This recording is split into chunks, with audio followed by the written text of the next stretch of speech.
This year's commencing experience was the topic of human sex trafficking, in which girls are being sold and pimped out for prostitution.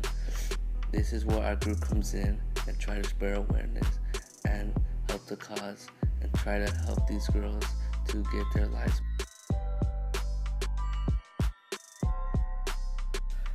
The book that we read this year was called Girls Like Us by author Rachel Lloyd.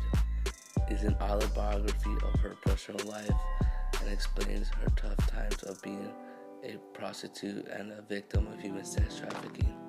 Also explains the process of her leaving the life.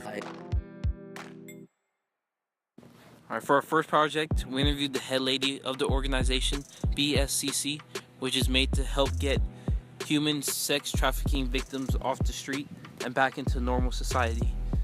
And here's an interview of how she does it. Okay, so first question I gotta start with is what does your organization do? Like, what do you? Okay. What so is your whole? This is pretty cool. So we do the 4 P's. We do prevention, protection, prosecution, and partnerships. The 4 things. So in prevention, we work with the community. We do trainings on human trafficking. We do things on commercial sexual exploitation. We work on preventing the demand, no buyers, no trafficking, right? Yeah. So, especially on the sex part of human trafficking,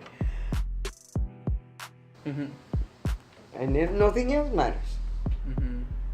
So that's a paradigm shift that you have to make.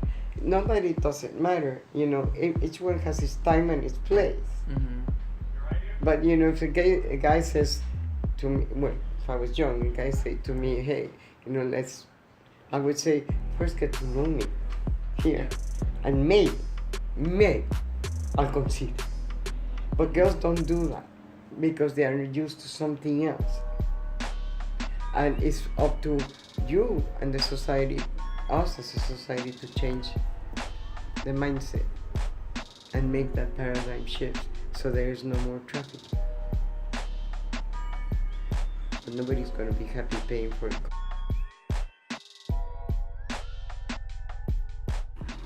For our second project, what we did is sell brownies at the food fair to raise money and to spread awareness of this cause that's happening in our community.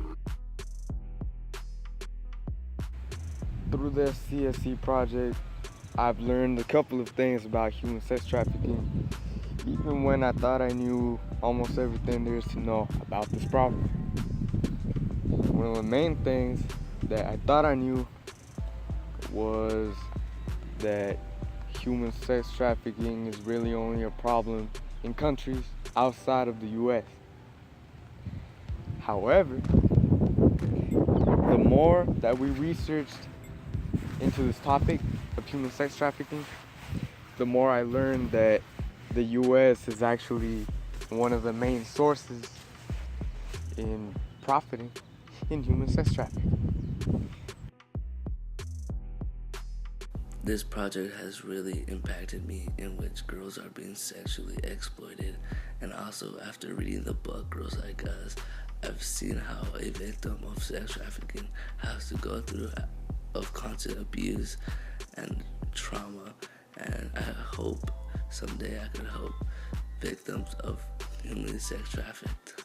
Also, this project made me care of this topic even more than before. Alright, I'm Kahari. This is my reflection for what I thought about the CSE project. Alright, during the course of this project, I learned a lot of new things. I learned how the people on Craigslist and Backpage that are posting on ads about wanting sex and everything, it's not because they want to most of the time. It's mostly because they're being pimped by someone on the other side. And some of them were underage, which is just why. And I also learned there's organizations out there that are sole purpose is to prevent this type of thing, or help people get out of this lifestyle. So this year, 2017, my CSE project was to evaluate the topic of sex trafficking. And when I first went into this project, I thought sex trafficking was just like women who wanted to do this job as their job to make income. But then while I learned and figured out it's just another version of slavery, not only is it in other countries, but it's also illegally exploited in the United States, and it's also exploited in this city, San Diego. San Diego is the second most sex trafficked exploited area in the country, because people crossing the border and or coming from South Americas and also using this border to use it as a gateway to make profit.